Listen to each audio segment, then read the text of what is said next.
कोशिश जारी रख, जरूर सफल तेरा काम होगा।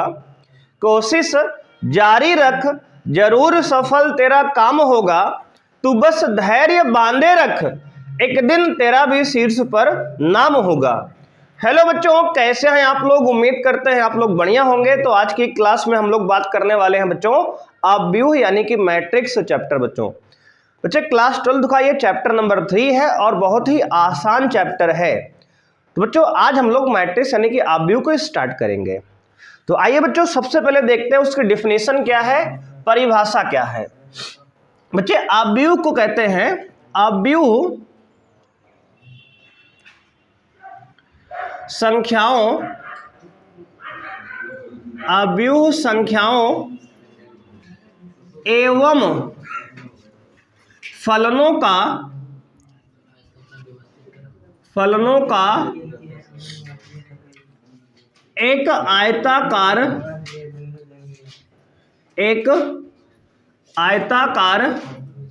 व्यवस्थित क्रम है। बात समझ रहे हो भैया? क्या है? व्यवस्थित क्रम है। अब देखो ये तो हो गई परिभाषा। अपव्यूह संख्याओं और फलनों का आयताकार व्यवस्थित क्रम है। अगर एक उदाहरण लें हम, तो हमेशा हम अपव्यूह को बच्चे कैपिटल लेटर से डिनोट करते हैं, ठीक है। और ये इस प्रकार का आयताकार कोष्ठक इसमें प्रयोग होता है, रेक्टेंगुलर ब्रैकेट इसमें इस्तेमाल होता है। यहाँ कोई नंबर होंगे 1 2 sin x है ना, e की पावर x, a की पावर x, 3 4 5 और 6, ठीक है बच्चे। ये हमारा क्या है तो कहोगे आप, ये जो है हमारा एक अपव्यूह है।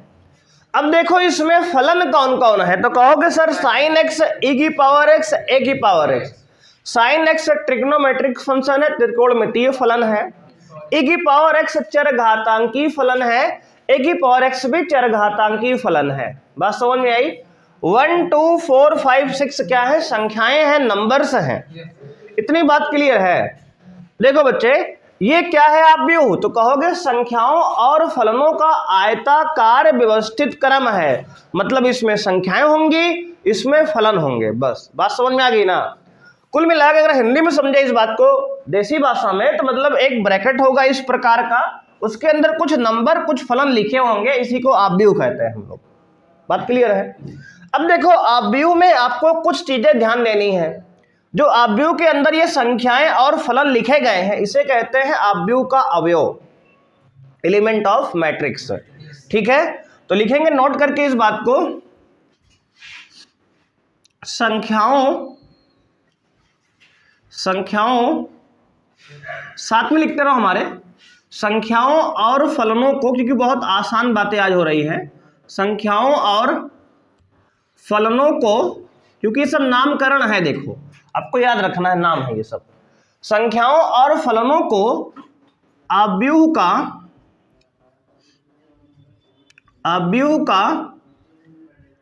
अवयव कहते हैं, अवयव कहते हैं, ठीक है। संख्याओं और फलनों को अपव्यूह का अवयव कहते हैं। अब देखो अगर इसमें आप ध्यान से देखोगे तो इसमें होते हैं पंक्ति और स्तंभ। क्या होते हैं? पंक्ति और स्तंभ।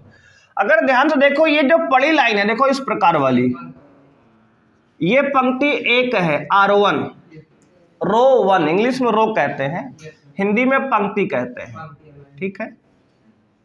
पंक्ति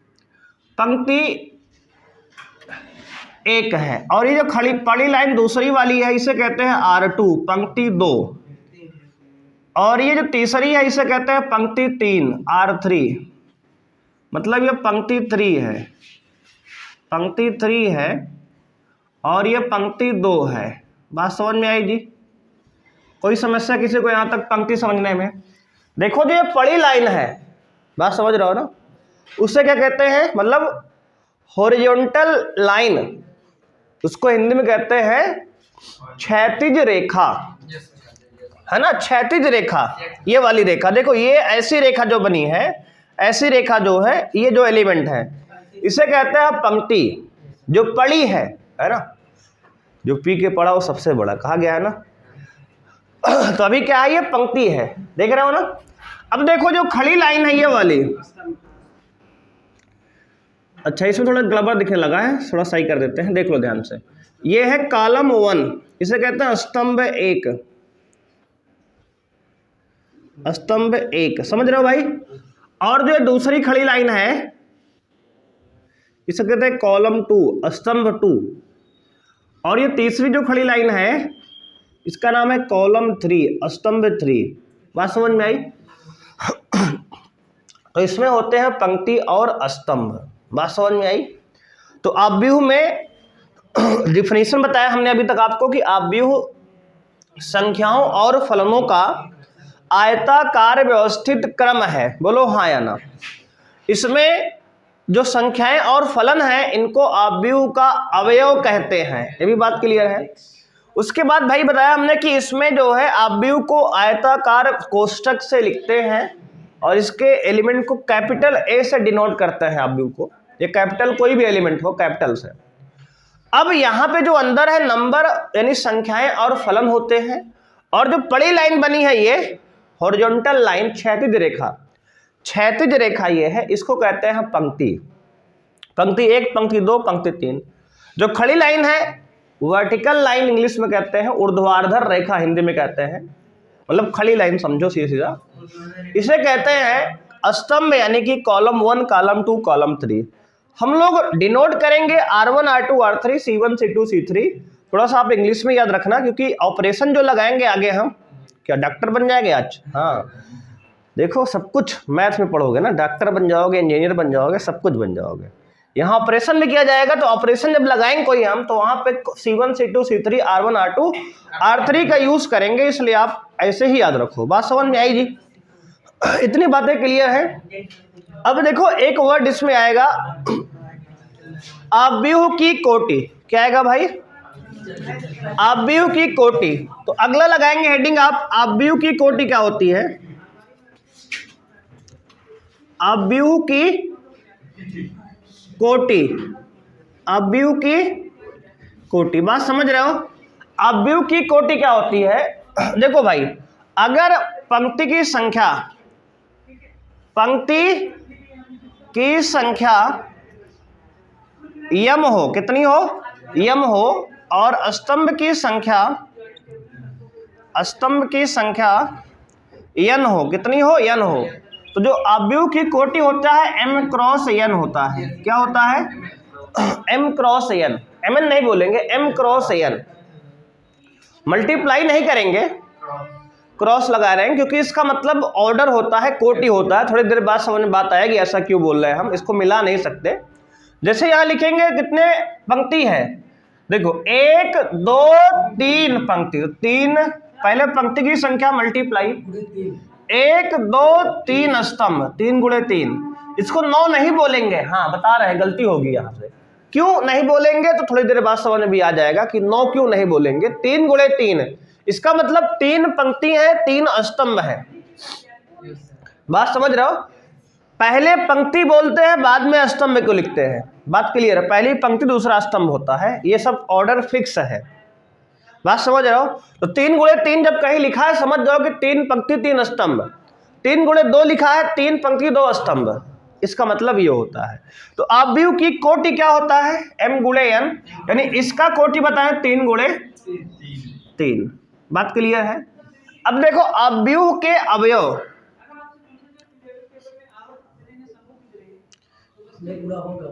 हाँ आव्यूह के अवयव की संख्या अगर पूछेगा, अवयव की संख्या, तब आप गुणा करके बताओगे, यानी कि m क्रॉस n को आप बताओगे 3 त्रिक का 9, ठीक है? ऐसे अवयव की संख्या पूछेगा तो आपको मल्टीप्लाई करके बताना है, और अगर आपसे केवल कोटि पूछता है तो m क्रॉस n बताना, यानी 3 गुणे 3 बताना है।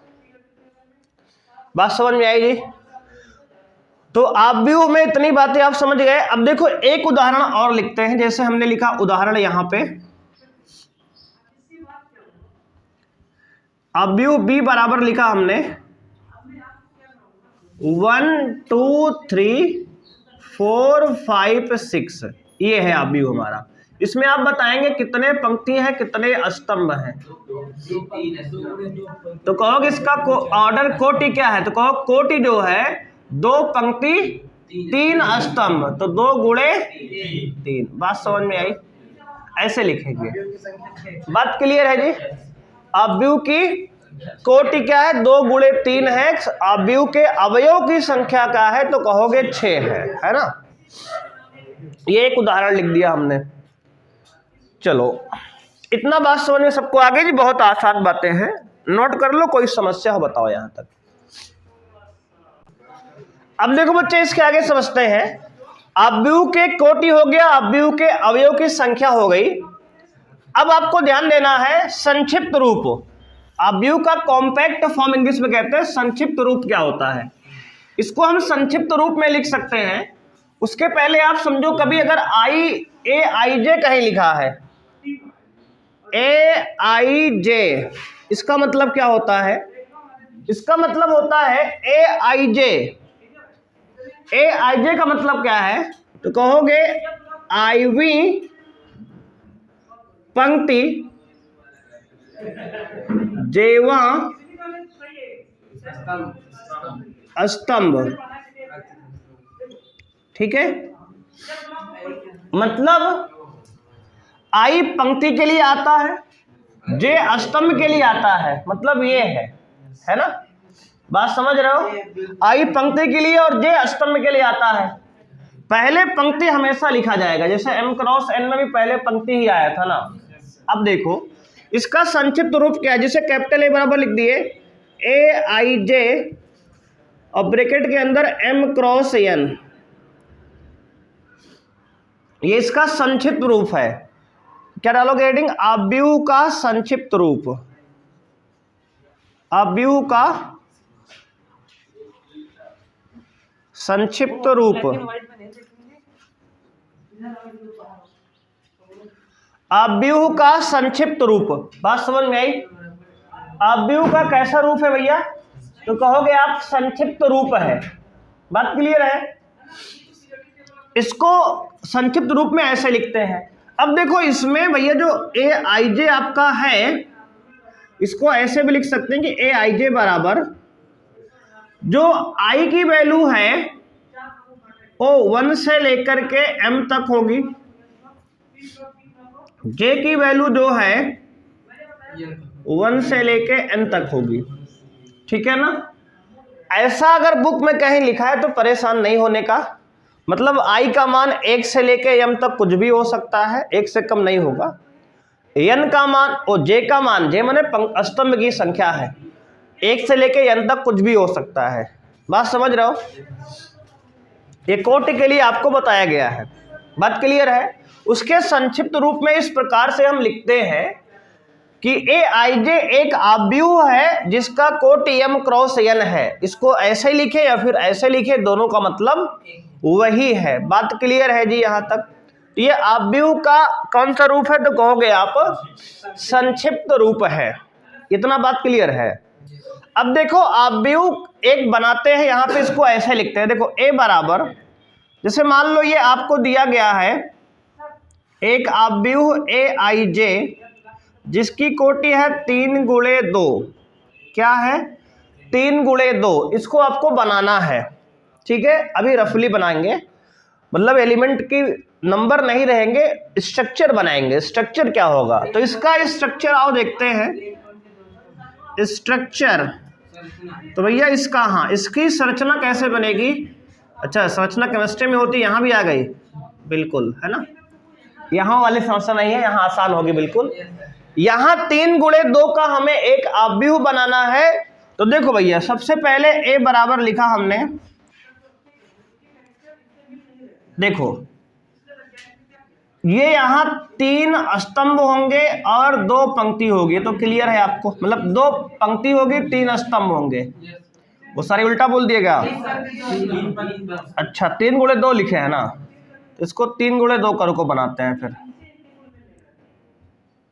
ये बन गया। ठीक है, 3 गुणे 2 का बन गया। बात समझ रहे हो? अब देखो भैया यहाँ पहली पंक्ति पहला स्तंभ ये है ना, ये पहली पंक्ति पहला स्तंभ, इसको लिखेंगे A11, पहली पंक्ति पहला स्तंभ, यानी I का मान 1 रखे, J का मान 1 रखे, दोनों का मान 1 रखे, पहली पंक्ति पहला स्तंभ है ये A11। ये A12 पहली पंक्ति का दूसरा स्तंभ है। पढ़ने का तरीका भी सीख लो साथ में। यहाँ A की वैल्यू 2, I की वैल्यू 2, J की वैल्यू 1, A21 दूसरी पंक्ति का पहला स्तंभ है ये, दूसरी पंक्ति का दूसरा स्तंभ है ये, स्ट्रक्चर देख लो, तीसरी पंक्ति का पहला स्तंभ है ये, तीसरी पंक्ति का दूसरा स्तंभ है ये। तरीका समझ में आया? आई जे जो लिखे थे ना, ए आई जे मतलब आईवीं पंक्ति जेवा स्तंभ, समझ में आया? पहली पंक्ति पहला स्तंभ, पहली पंक्ति दूसरा स्तंभ, इसको एक लिख के दिखा दे रहे हैं आपको हम। A12 का मतलब होता है पहली पंक्ति दूसरा स्तंभ का अवयव, स्तंभ का अवयव, ठीक है। इसका मतलब ये होता है, मतलब जो स्मॉल A12 लिखा है ये एक अवयव है। ये क्या है? एक अवयव है। स्मॉल A12 एक अवयव होता है, कहाँ का? पहली पंक्ति और दूसरे स्तंभ का होता है। बात समझ में आई जी? देखो चीजें बहुत आसान है, आपको ध्यान से समझते चलना है। ये सब नामकरण, देखो नेमिंग, अभी चैप्टर स्टार्ट हो रहा है। इतनी बात क्लियर है जी? देखो ये स्ट्रक्चर ये हमारा बन गया। अभी ये A11, A12, A21, A22, A31, A32 लिखा है। इसका मतलब ये होता है, ठीक है ना? जब कभी भी संक्षिप्त रूप में लिखा रहेगा, इसका मतलब ऐसे आपको बनाना है। इतनी बात क्लियर है जी? कोई समस्या है भाई यहां तक किसी को? बोलो जी। चलो आगे बढ़ते हैं, इसको मिटा लें हम, नोट कर लिए ना? अब देखो तो इसका मतलब समझ गया ना, आईवी पंक्ति जेवा स्तंभ का मतलब ए आई जे में आई पंक्ति के लिए है, जे स्तंभ के लिए होता है, ठीक है। अब देखो इसके आगे आप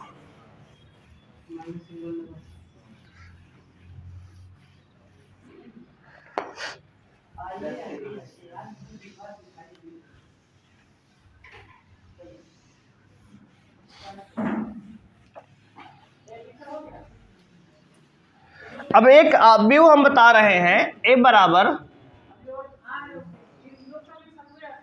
2, 3 sin x e की पावर x, a की पावर x cos x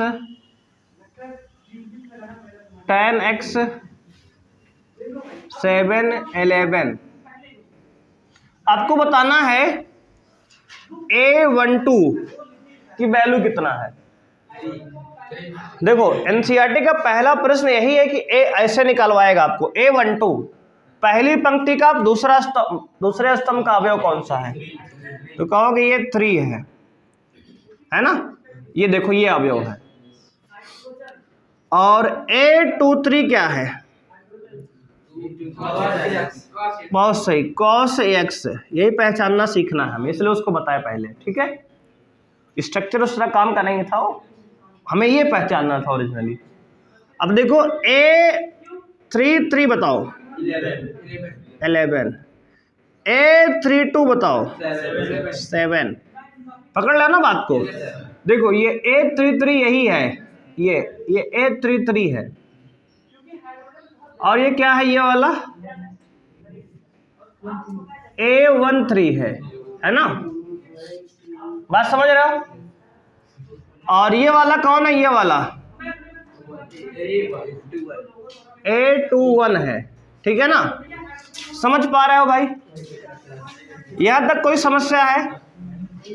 तो अवयव पहचानना आप सीख गए ना, इतना समझ में आया। अब बताओ A22 कितना है? A22 a की पावर x, a की पावर x, A31 कितना है 10x, क्या है 10x। अब समझ पाओगे ना यार चीजों को, अब तो समझ गए सारी बात है ना, कैसे हम अवयव का प्लेस निकालते हैं। मतलब A13 प्लेस पे कौन सा अवयव हो तो कहोगे sin x है, मतलब पहले पंक्ति में तीसरा स्तंभ का अवयव कौन सा है, इसका मतलब ऐसे पढ़ेंगे इसको, रीड कैसे करेंगे, पहले पंक्ति में तीसरे स्तंभ का अवयव sin x यहाँ पे है, समझ गए ना, ऐसे पढ़ते हैं। बात क्लियर है जी, बोलो यहां तक कोई समस्या है। अब देखो आगे भाई, देखो इसके बाद की कहानी क्या है। अब देखो आपसे कहता है, एक टाइप का सवाल और बनेगा, आपसे ये पूछेगा कि आव्यूह की रचना करना है। क्या करना है, आव्यूह की रचना, मतलब आपको देगा एक आव्यूह A बराबर aij जिसकी कोटि 2 गुणे 3 है, की रचना कीजिए, की रचना कीजिए, मतलब एक आव्यूह बनाइए, ठीक है, एक आव्यूह रचना कीजिए जिसमें आपको दिया है कि aij बराबर दिया है i प्लस j का होल स्क्वायर, ये आपको रूल दिया है। मतलब इसमें i j की वैल्यू डाल डाल के एक आव्यूह आपको बनाना है। अब देखो रचना वाली बात अब सबको अच्छे से समझ में आएगी कि हम वहां क्यों बता रहे थे ऐसे, बात क्लियर है ना। उसमें आपको i j की वैल्यू डालो यहाँ पे और एलिमेंट के अवयव निकाल के A23 का हमें आव्यूह बनाना है। अब देखो ध्यान समझना, आप पहले एक आप स्ट्रक्चर बनाओ, संरचना पहले रफ में, मतलब एक स्ट्रक्चर बनाओ यहीं पे समझने के लिए कि कितने अवयव आएंगे। अगर 2 3 है मतलब 2 पंक्ति 3 स्तंभ होंगे भाई, तो ये होगा A11 A12 A13 A21 A22 A23, और कोई बनेगा। ये 2 गुणे 3 का एक आव्यूह का स्ट्रक्चर हमने बना लिया, संरचना बना लिया, सॉरी 2 3 है ना ये, ठीक है, बात समझ में आई। मतलब i j की वैल्यू आप डालोगे क्या, पता चल गया, यहाँ 1 1 डालेंगे, यहाँ 1 2 डालेंगे, यहाँ 1 3 डालेंगे, है ना, ऐसे ये अवयव निकालने हैं हमें, 6 अवयव हैं टोटल, हमें इन 6 अवयव को निकाल के लाके यही रख लेना है, आंसर आ जाएगा हमारा। बात समझ में आई जी। आव्यूह की रचना कैसे होती है बोलो, क्लियर है ना। इसमें आपको चलो निकालते हैं, पहले समझते हैं, इतना समझ में आया ना कैसे लिखे इसको। 2 गुणे 3 का एक आव्यूह लिख लिया समझ के, उसने खुद ही कहा 2 गुणे 3 के आव्यूह की रचना कीजिए, ठीक है। अब देखो पहले A11 निकालते हैं, मतलब i की वैल्यू 1 j की वैल्यू 1 डाला हमने, दोनों 1 डाला, तो क्या 1 + 1 पूरे का होल स्क्वायर, तो 2 का होल स्क्वायर यानी कि 4, तो A11 की वैल्यू 4 आ गई। बात समझ में आई जी। देखो i की वैल्यू 1 j की वैल्यू 1 यहाँ डाले तो 1 + 1 2, 2 के स्क्वायर 4 हो गया। अब A12 निकालो, 1 + 2 3, 3 का स्क्वायर 9 होगा, है ना, चलो बहुत सही। A13 निकालो, 1 + 3 4, 4 का स्क्वायर 16। A21 2 + 1 3, 3 का स्क्वायर 9। A22 2 + 2 4, 4 का स्क्वायर 16। A23 2 + 3 5, 5 का स्क्वायर 25। बात समझ में आई जी इतनी। देखो ये सब निकालना आप सीख गए ना, बहुत आसान है, तो कुछ है नहीं इसमें, आपको i और j की वैल्यू डालना है बस लगातार, जैसे कहा गया है। देखो 1 2 का मतलब i की वैल्यू 1 j की वैल्यू 2, aij लिखा हुआ है ये। 1 3 का मतलब i की वैल्यू 1 j की वैल्यू 3 डालना था, उसमें डाल के निकाले हैं वैल्यू। अब देखो हमारा फाइनल आंसर क्या आएगा, a बराबर आएगा, एक आव्यूह बन गया, क्या बना तो कहोगे आप सर यहाँ बना आपका A11 की वैल्यू क्या है 4, A12 की वैल्यू 9, A13 की वैल्यू 16, उसके बाद A21 16, A21 9 है, सॉरी ये 9 है, A22 16 है, A23 25 है। देखो जी ये आव्यूह बन गया हमारा, तैयार है। बात समझ में 2 गुणे 3 का आव्यूह है ये, देख लो। कोटि को यहाँ लिखते हैं नीचे पैरों में इसके, ठीक है, यहाँ पे ध्यान दो, लिखने का तरीका है ये। ये 2 गुणे 3 का हमारा ऑब्व्यू बन गया और हमारा ये आंसर है। बात क्लियर है जी।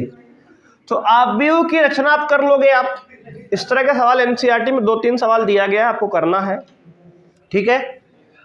तो अब जो है आज की क्लास में हम लोग इतना ही कर रहे हैं। अब देखो आपका जो 3.1 एक्सरसाइज है उसका मैक्सिमम सवाल आप यहां से आराम से कर सकते हो, ठीक है।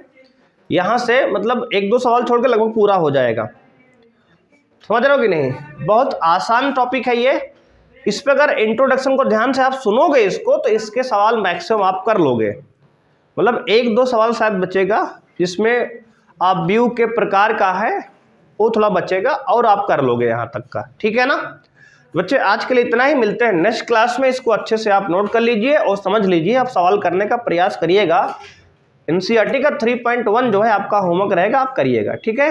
तो आज के लिए बच्चे इतना ही, मिलते हैं नेक्स्ट क्लास में। थैंक यू, बाय, जय।